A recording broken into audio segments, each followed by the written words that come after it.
All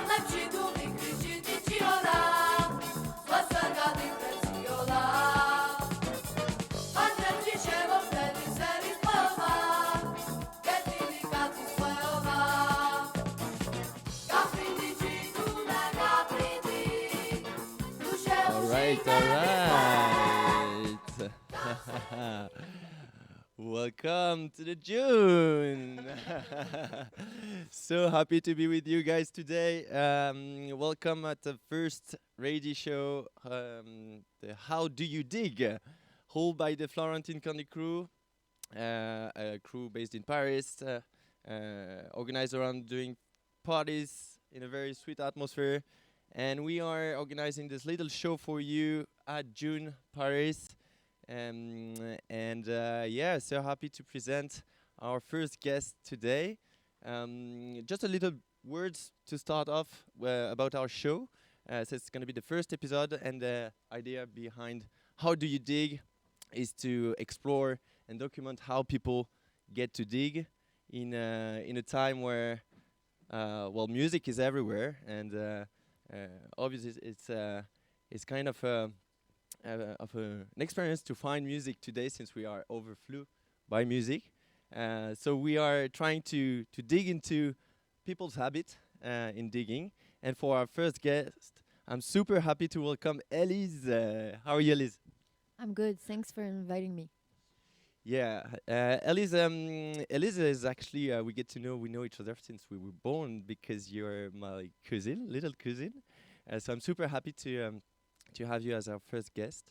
I'm not gonna try to present you. I will just start off directly and have you guys to get to know a little bit about Elise and how she gets to dig through our few questions and discussion. If you're fine with this. So first question for you, Elise, today. What is your worst digging experience you ever had? Can you tell us a little bit about this? Sure. Thank you for your challenging question. So my worst digging experience, I would say it happens a lot, but the one I can think about is I have a label with my friends called Les Éditions Vermillon, and we decided to put out compilations of old French forgotten records, but regionally.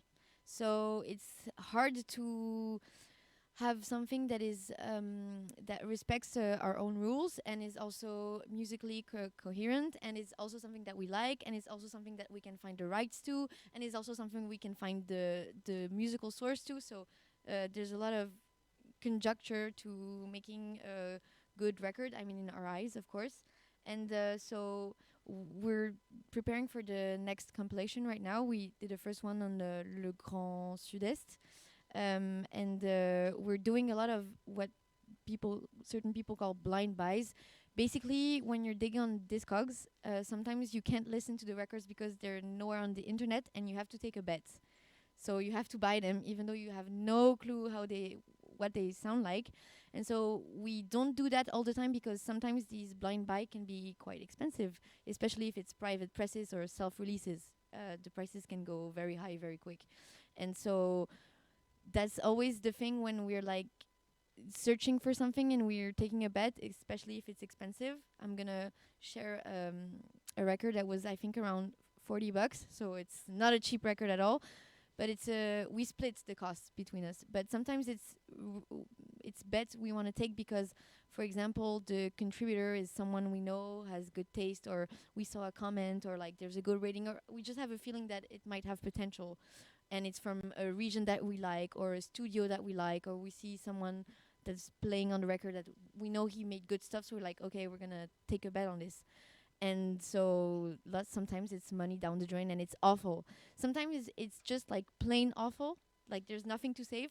Sometimes the music is very good, but the vocal is really bad, like very bad singing, very off.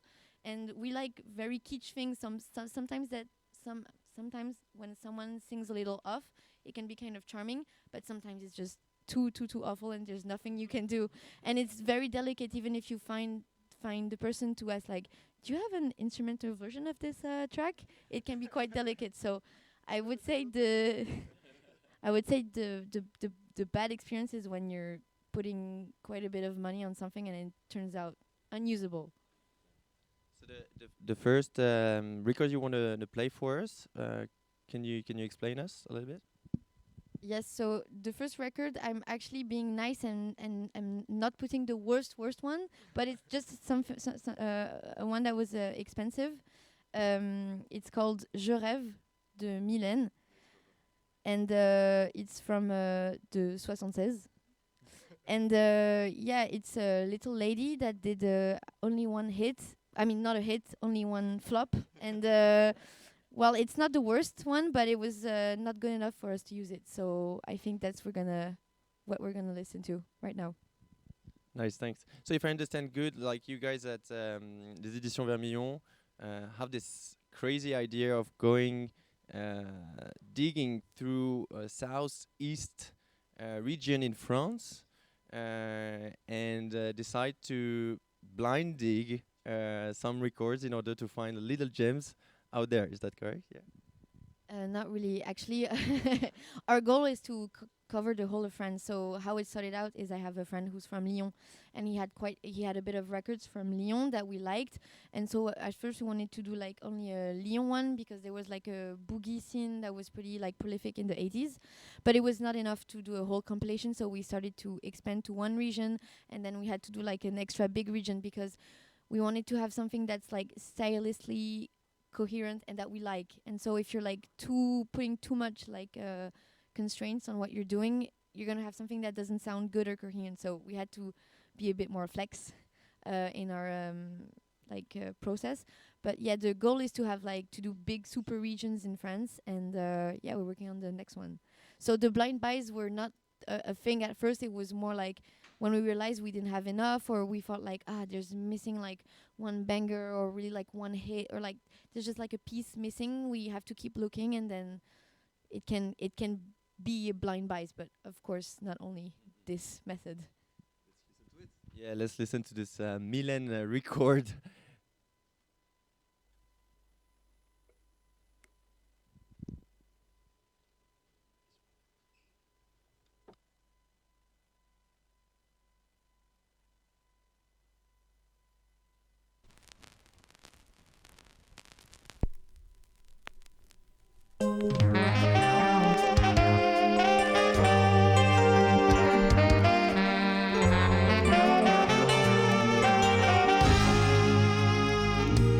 Page blanche devant les yeux, mon esprit s'impatient.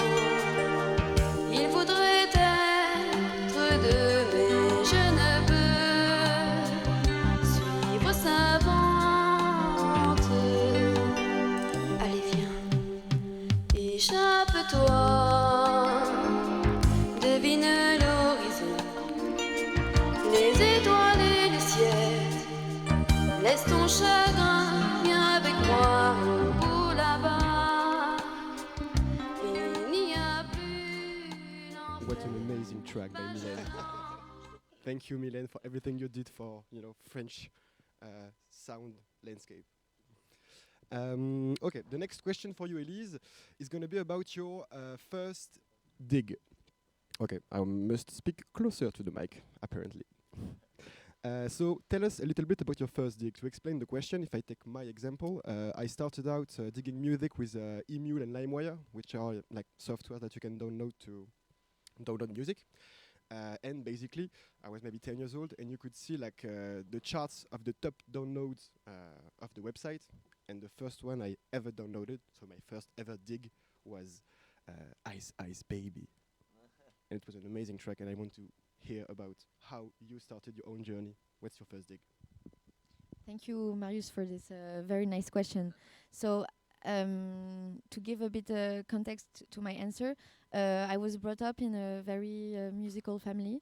My mom, she plays the piano, and there was a lot of, not really records, but more lots of CDs at my place. My dad is from Ukraine, and he emigrated to the United States when he was 17 years old.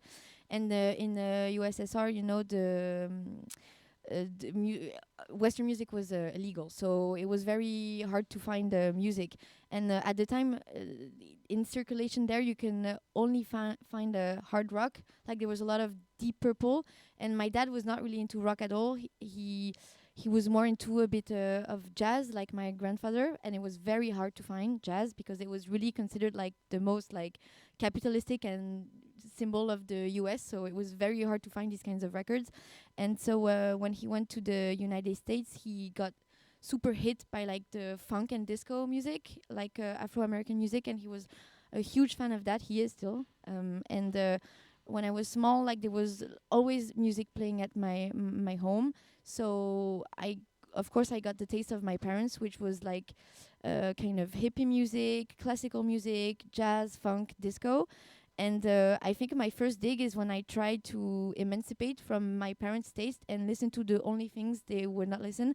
And so for my dad, it was like rock, hard rock, punk, anything in that direction, or electronic music. So of course I started with rock because I was a punk. Joking, but I was really into that kind of music. And so I also used a lot LimeWire and Emule, which was my stepfather who showed me this. And I was starting to dig like the rock scene, and I discovered the garage rock, which is originally from the 60s with bands like the Sonics, etc. But there was also a revival in the 2000s in more of like the punk scene. And so one music I really like to listen to, because I knew my dad could absolutely not stand that kind of music, is a music called I Hate Pussies. Hate is H8 from the Spits. And I always thought it was a UK band because he uses the word prick, but actually they're from Michigan, I just found out. So I propose we listen to my teenage year soundtrack. Yes.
That was intense indeed. I can imagine your dad was not digging this kind of music. Interesting. So, sorry for our listeners. We started with the worst, but we're coming with better music along. Don't worry. We all been through this. Whether it's at the very beginning where you can't find good music, or it's when you've been digging for too much of a long time and you're just finding only crap, basically. And so my next question is, how do you get out of this digging rut, that we all experience at some point? Yes, that's a problem I have frequently, because my job is basically to curate and listen to music. So to get a bit into what I do, I kind of work as a music supervisor in freelance, mostly for advertising. And choosing music professionally in that kind of setting is very different from digging for your own taste or for mixing or doing something that you really like. You have to be more a bit like medical, like surgical, and people basically, they buy your competence to like know how to speak the language of music and read a brief or see like a sequence and be like, I know what will go with that.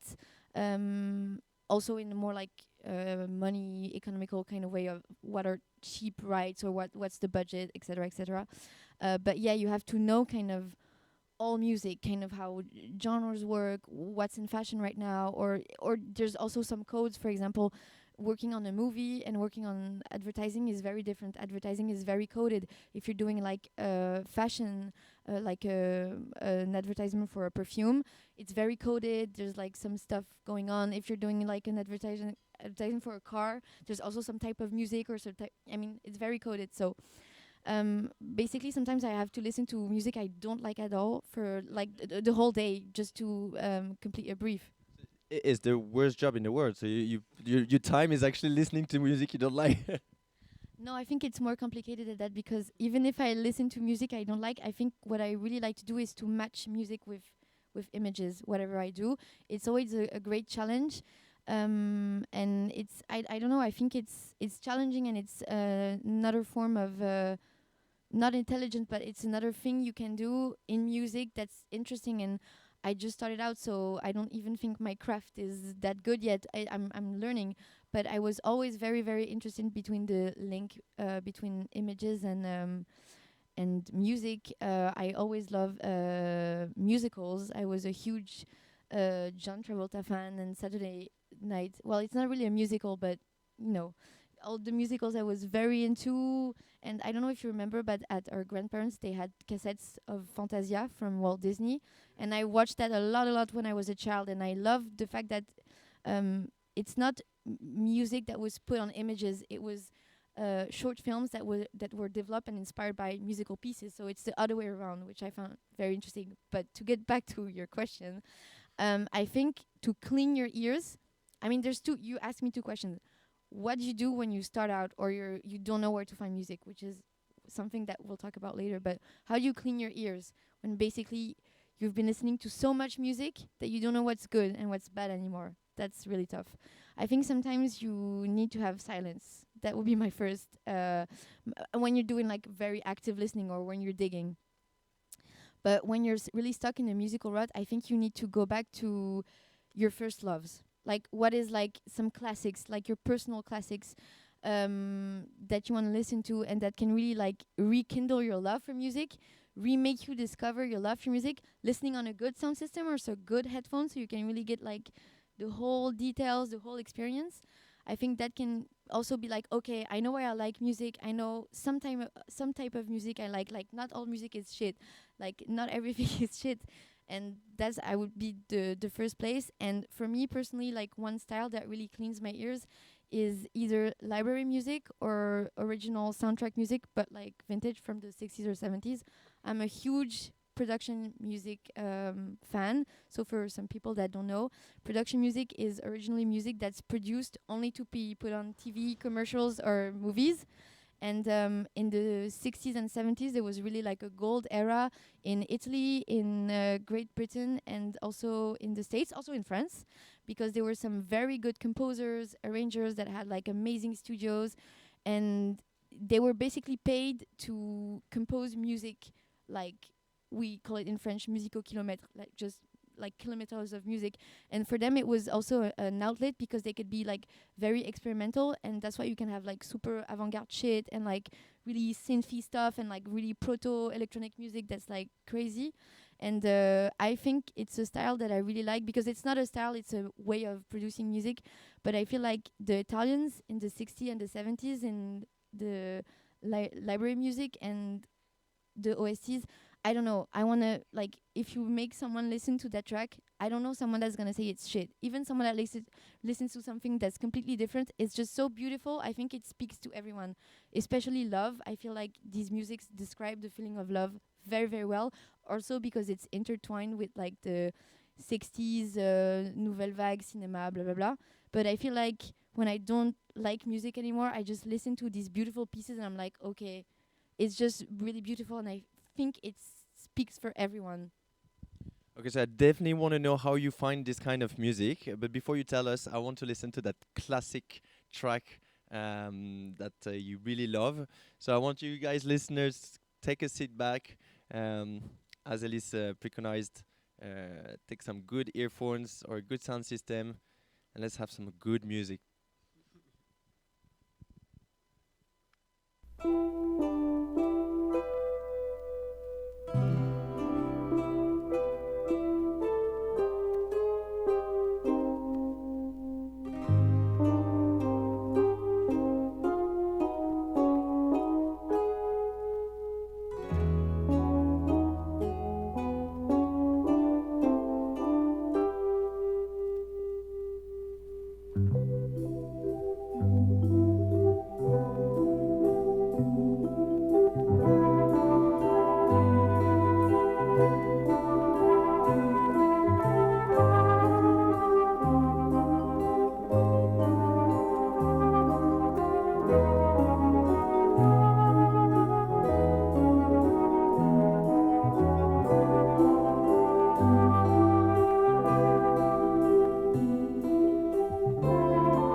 listening to Anna from Sandro Brugnolini, which is a Italian composer. I think, yeah, he was also a saxophonist.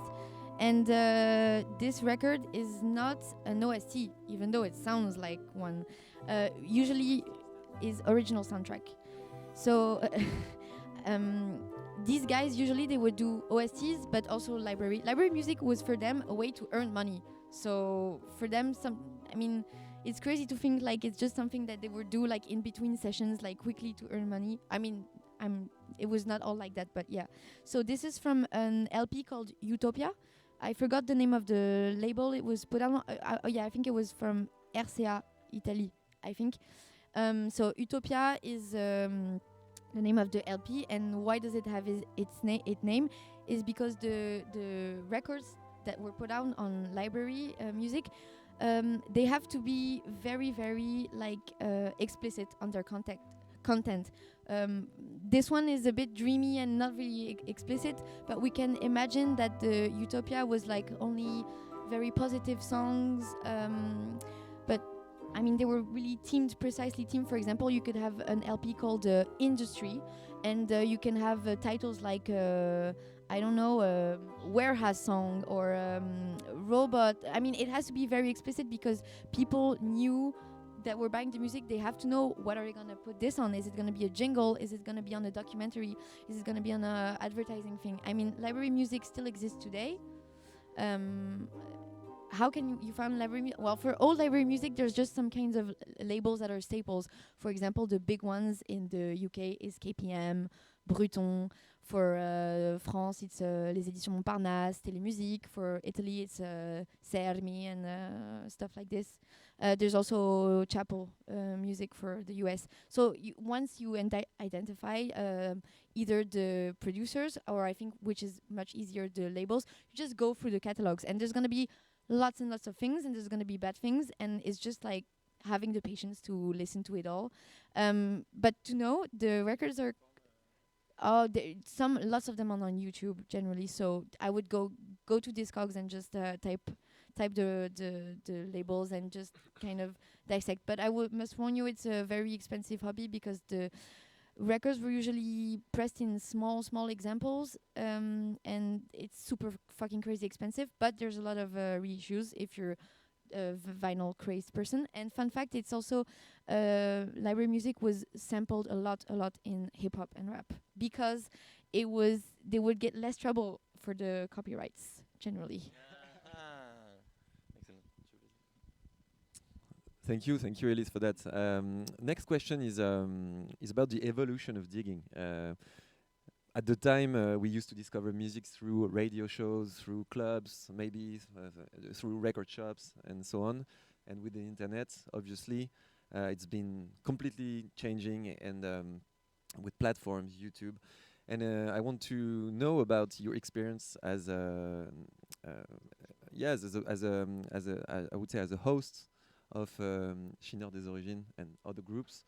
I want to know your view about the evolution of music, social digging, TikTok, YouTube. What's your view on that? How has it changed?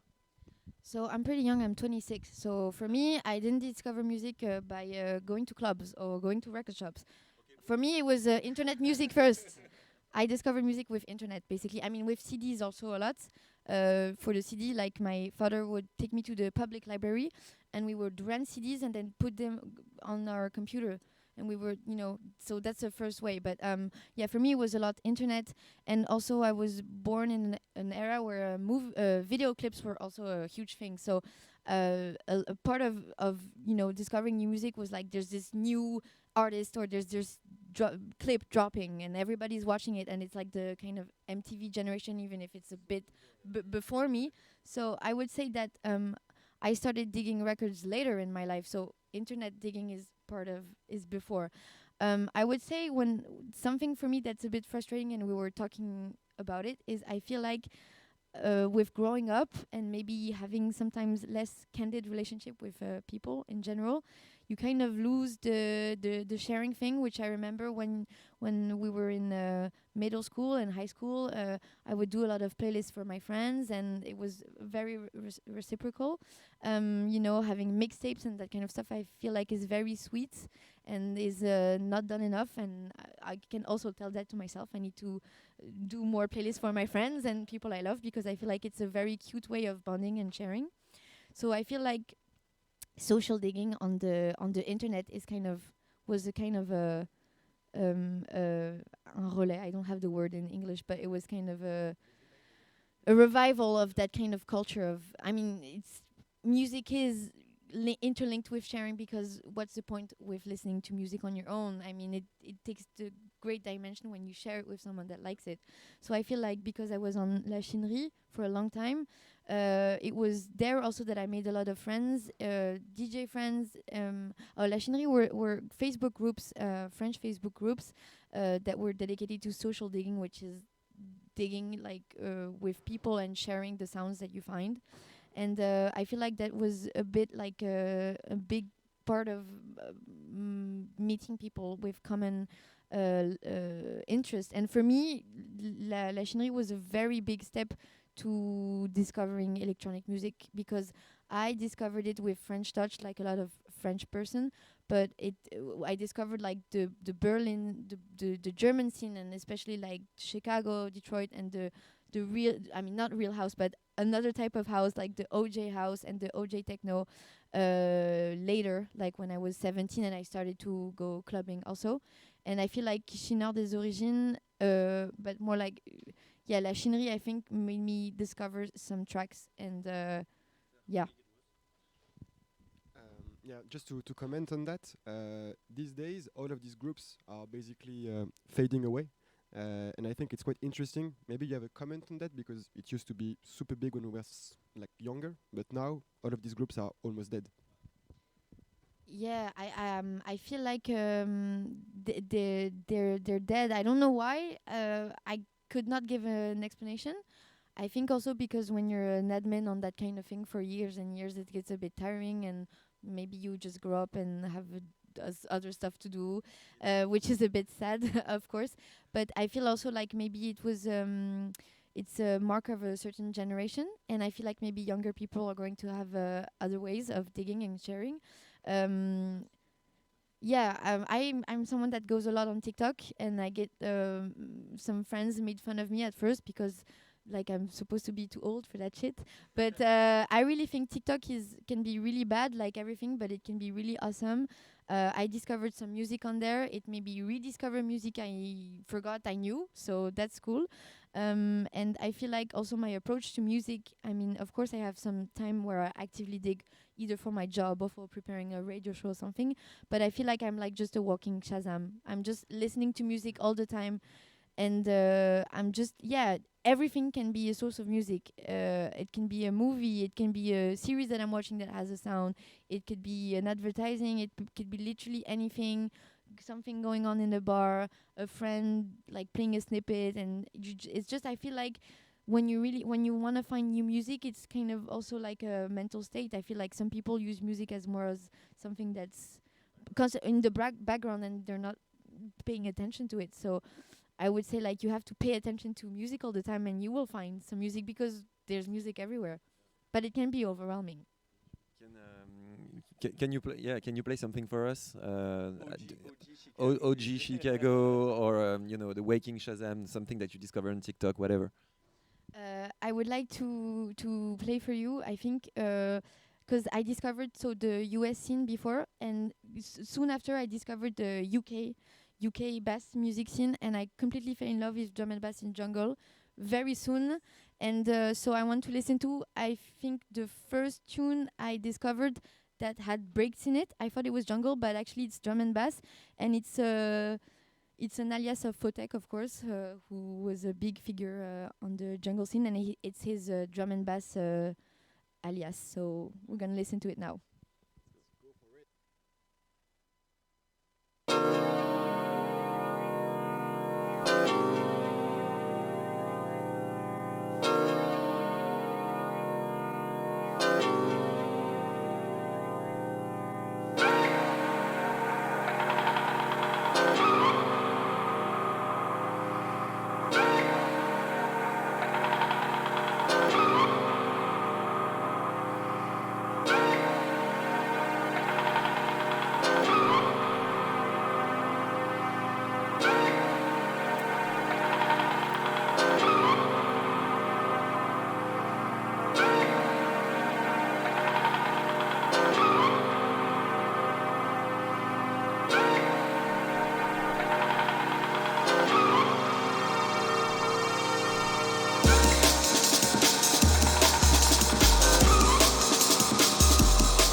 Very smooth. Thank you so much. I had another question for you, Elise, which was, are you in life the same way you are in digging music? I mean, are you obsessional, wanting to know everything, every small information? Are you looking for small stuff that people don't know about or have been forgotten? Are you really enticed into getting to this kind of activities or countries, stuff that people don't know and are forgotten but really underestimated? And do you dig this? Are you looking for this, or just you're not the same way and you can like whatever it is, even if it's commercial, popular, or whatever? I don't know if I'm clear enough, but Thank you. I totally got the question. No problem. I think maybe sometimes I forgot that for a long time, a period of time, I hung out with lots of people that were really like diggers and were really obsessive, and so I was comparing myself to them, and I thought I was, wow, I'm really messy, and I'm not like them, and I'm not organized, and I'm not as obsessive. But then sometimes I talk to people that are not into digging at all, and they feel like I'm a crazy encyclopedia shit, but I don't feel like this at all personally. So I think it's a perspective kind of thing. And I have an example. For example, I have a very good friend of mine called CEO. We have the label together with also Hugo and Baptiste. And he is someone who's like a crazy digger, but it's so funny to me, like he will know the most obscure shit. And sometimes I will put on a Michael Jackson track and he's like, what's that? So I feel like he knows like super obscure stuff, but like some very big hits well, I took Michael Jackson, but not even, I mean, that huge, but like just very big disco track. He's like, wow, that's crazy, that goes hard. I'm like, yes, you don't know that? And yeah. To comment on that, I really think that we all have like blind spots in music based on our childhood or stuff you talked about. That, you know, in my example, my stepmom was a huge fan of punk and rock music, and every time I made her listen to something I loved, she was saying, yeah, it's shit, yeah, it's copied on something I know that is from my time and everything. So I never listened to punk and rock music for 15 years, and I'm just like discovering it now because now I'm old enough to like it, you know, for myself. But yeah, I think these blind spots are very interesting, and it's good to get to explore them. I would like to answer to your question, but first I want to finish off on Benjamin's question. So I feel like I'm someone that's pretty obsessive, but not really on things, more on people. Anyways, no, but I think yeah, I can be more obsessive in other things than music, because I feel like, I don't like to say this because it seems like people say this all the time, but I really listen to a lot of music. I mean, a variety of music. I think the only things I don't really dig is very, very super crazy experimental shit like drone music, and even some drone music I like, and maybe like very, very heavy doom metal, because even some metal I like. So I feel, and for a long time I was saying I don't like country music. I actually do like country music. So I really don't know what kind of music I don't like. And even like you could say like stuff that's going on now, like actual French rap. There is some actual French rap I really like. So there's lots of. I don't think there's any genres that I like or don't like. That's why I really hate the question like, what kind of music do you listen to? What kind of music do you like? Because it's complicated for me to get started. But in other stuff, like maybe food or clothes, I think I'm very more obsessive, especially food. I really love Asian food, especially Japanese food. I don't eat only that, of course, but I think it's like the thing I'm trying to learn to cook the most. Like I can cook like a Japanese pot-au-feu, but I don't know how to do a French pot-au-feu, for example. I mean, I think I could figure it out because it's pretty easy, but yeah, I feel like I can, and I also get what you're saying, like when you become just obsessed with some things, then when you're trying to, I don't know, buy something else, you want to check out, is it the good one? What choice there is? I want to see all the comments and look at all the forums and blah blah blah. But I feel like that's also something that's comes with the internet culture in general. And I mean, I think there's lots of people that are pretty obsessive, and I think the internet and just the surfing way of thing, it pushes you into rabbit holes and into like watching something and getting like deep into a subject and just like getting lost on the internet. I feel like is a very like digital thing. So I think I'm really not the most obsessive person, because when I'm talking to some friends, I see like they're really like super laser focused, but I can be, I think, on some subjects. Talking about Japan, can you play? Maybe do you have some Japanese stuff with you? No, nothing. Okay. Well, anything that you would like to play to go on. Okay. Well, maybe to kind of bounce off on what Mayu says about the blind spot, because I would like to talk about this later. I can maybe play a track that was like my first big house track that I stumbled upon, and I was like, wow, electronic music can sound like this. I didn't know. I thought it was only like just different. So I will play it right now, and it's The Future from Armando.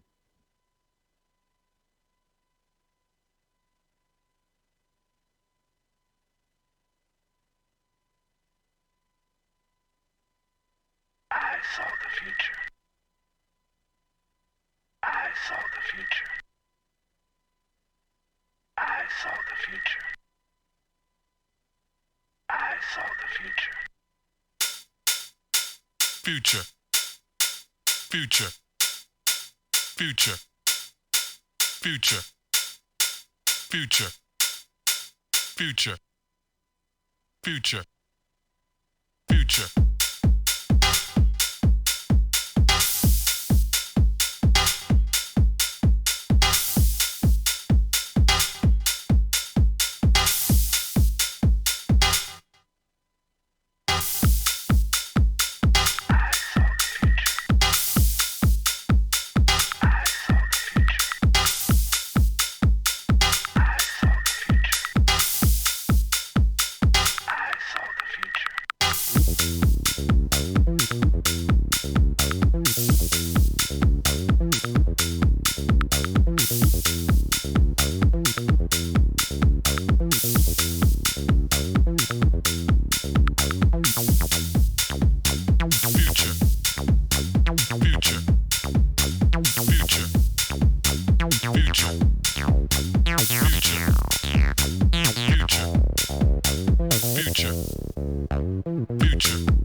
To get back on my blind spot question, I just want to say that if you are listening, Nicole, my stepmom, you brought me a lot of good things too. Yes, to talk about the blind spot thing, I think it's something that we can all have, especially when you're younger and you live trends and you live musical styles with delay. I think that's also what's happening a lot right now, where you feel like maybe old people, not old people, older people can feel like everything that's coming out is like a copy of a copy of a copy or like a fad. And I feel like that's something that's very funny. For example, I know that our compilation, when you're digging, for example, 80s sounds or maybe more like electronic music from the 90s, people that lived this, they're like, for me it's like super cheesy, it's like very like, it's just like a cheesy thing, and I don't get why you like it. So I feel like that's funny. And about the blind spot, I think, like, for example, one of my blind spots for a lot of years was classical music. Even if there was a lot playing at my home and my mom played some, I was just not very interested, even if I knew some things. And I had some composers that I liked, but I did not like dig at all classical music. And I worked a year for France Musique, which is a public radio, and it's very oriented classical music, also jazz, but very much classical music also. And I was working with an amazing woman called Anne-Charlotte Raymond, who has a show, and she kinds of like she does kinds of accessible musicology on classical music, and I was like her research assistant and production manager. Yeah, every day we had to do a show, Monday through. Oh yeah, it's still playing. It's playing every day at 1 p.m. and it's on replay. It's called the Musicopolis on France Musique, and you can listen to it. It's really great show, very educative. And I really loved working there because it pushed me to submerge myself in classical music for a year, which I love so much, and she taught me so much. Even we did a show on a series on Miles Davis, and she even taught me stuff about stuff I thought I knew on jazz and stuff like this. So I feel like it's never too late to correct your blind spots. Can you play one classical music? Do you have some? I don't have classical music on me, but I know that you want to ask me a question which will make me talk about a bit more about classical music. Okay. Anyways, we will add some in the playlist, and if you guys have to come up with one thing from this show, at least you know that you can find classical music through this talk show, this emission that you were talking about previously. Okay, yeah, I wanna bounce on what you said about Shazam, because I think Shazam today is probably the most common way for people to find music. What a tool, by the way. Yeah, do you have some fun fact about like a Shazam that rings a bell? So I wanted to talk about this because I said that I'm like a human walking Shazam, which is a very pretentious way of saying I'm just like keeping my ears open at all times. And so there's this guy I really, really love called Étienne Menu, who's a famous French music journalist, and he has a blog called Musique Journal, and he was talking about this week, is that he was doing his shopping at Truffaut, which is like a plant shop in France. I don't know what he was buying anyways. So, and he thought there was a Steely Dan track playing, and he liked Steely Dan, but he didn't really quite recognize it, so he Shazammed it, and it was not Steely Dan at all, but it was a version he couldn't find on. I mean, the Shazam thing, he listened to it on the internet and it didn't sound the same. So because it was a song that had a lot of covers, he ran through all the covers and he was just writing this article about trying to find the track. And he even wrote an email to Truffaut to find out what was playing. And it was actually the track that he Shazammed, and he said, I don't know if it was the speakers or the moment, but I felt like it was a bit different. And this kind of resonated with me, and I have a Shazam story. So I like movies a lot because I'm really sensible to sound in movies. So recently I saw the film Tar with Kate Blanchett with my dad. I did not like the movie, but I'm not going to get into why I didn't like it. But there's a scene where they're having kind of there's a romantic moment between she and her wife where they're kind of dancing on slow jazz with a glass of wine. And I was like, wow, I recognize the melody, but I don't know this version, and it's like so beautiful. So I Shazammed it, but it couldn't find, the Shazam could not find it. So when I got home, not even when I got home, when I was on the bus, I directly went to Google Tar original soundtrack, listened to everything. Bam! I find it, and it was actually it's a track called "Here Comes That Rainy Day," which is a jazz standard. So there's been a ton of versions of it, but for the movie, this movie, there's a instrumental version done by someone called Alke and the Trombone Ensemble, which I've never heard of before, and it was made for the movie, and I just feel like it's the beautifulest version of this track, and that's how I stumbled upon this track. Let's play it.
Very nice to be with you, but it's the last one. And to end this up, we're gonna have some kind of a combini shitty question. No offense to combini. But if your digging style was a food recipe, what kind of food recipe would it be? Not prepared at all. It would be Rachel's in Friends, the pie, the one she messes up by combining the English trifle, which is like a traditional cake, and the shepherd's pie, which is like minced lamb with peas, onion. I mean, it's just nothing goes. It's just very messy. Nothing goes together, and it's just kind of unexpected, I would say. That's how I would describe it. And I think to end this show and to describe this mood, I will put music on that describes also one taste that I did not talk about at all. Is I have a huge love for hip hop, and I really love Memphis rap, and I'm gonna put on Gangsta Pats, which has this it's a really cult track, and I like it because it kind of had that G-funk synth on it, which is not on all horrorcore rap tracks. So I think this is how we're gonna end it. Nice. Thank you so much, Elise, for being with us today. I think you guys understood that Elise was kind of a music person, definitely. Also, kind of our first guest. Of course, you can, if you want to listen to more of what Elise listened to, you can find her out on the social media. You have a radio show up and live every month, is that it? No, it's every trimester. It's on the amazing Amsterdam-based radio called Radio Tempo na Opera, and my show is called Pantheism, and you never know what to expect. Another way to find music. Thank you so much. See you.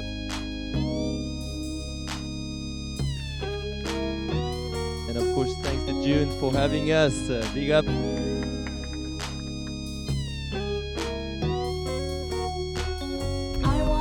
Merci Nathan.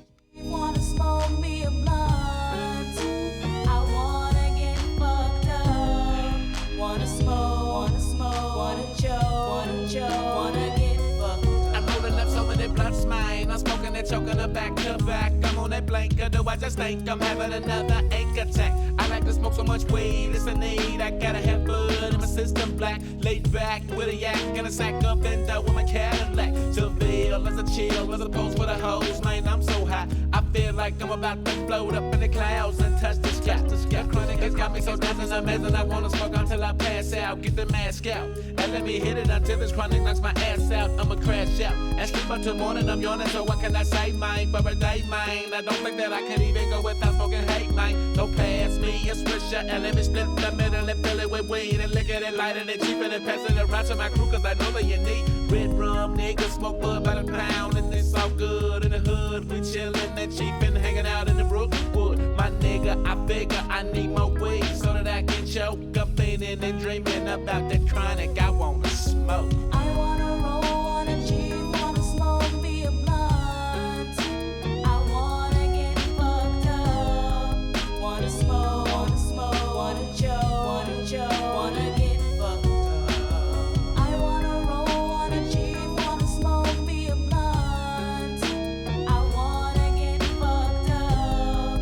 Wanna smoke, wanna choke, wanna get fucked up. I'm smoking and choking on blunts every day, cause psycho acts that way. The chicken is making me wicked and paranoid. I've gotta have that hate coming up out of the ground. It's about a pound and I'm gonna get so high. Pull out my papers and then other papers and sit back and let my brain fry. Puffing no sex, no it's in my chest, my nigga, and I feel like I'm finna choke. Blow me a gun unless it's a fun, my nigga, let's fill our bodies with smoke. I'm falling in love, I'm full of that bug, cause we finna party and get so up. I don't know that night, cause if at the time that we finna ride and get fucked up. Let's grab us some brew, now that's what we do. We slanging and banging up on the main strip. I'm getting so high, I cannot deny. I'm starting to think some crazy shit. Rerolling so clean, I'm hearing sirens. A nigga like me is so paranoid. I roll down the window and let at the end of those crooked ass cops. We tryna avoid, keep rolling up weed. You know it's a need, my nigga, I'm full of that Mary Jane. Cause it's the most wanted and I'ma stay blunted until I feel like I'm going insane. Keep rolling up switches, stay full of that reefer. And come with this, don't get in your ride. I lift to the side, my nigga, cause you know that I wanna smoke. I wanna roll, wanna cheat, wanna smoke me a blunt. I wanna get fucked up. Wanna smoke, wanna choke, wanna get fucked up. I wanna roll, wanna cheat, wanna smoke me a blunt. I wanna get fucked up. Wanna smoke, wanna choke, wanna get fucked up. I'm loading up so many blunts, man. I'm smoking and choking them back to back. I'm on that blank, or do I just think I'm having another ink attack? I like to smoke so much weed, it's a need. I gotta have bud in my system black. Laid back with a yak and a sack of Venda with my Cadillac. Seville as a chill, as opposed with a hose, man, I'm so hot. I feel like I'm about to float up in the clouds and touch the sky.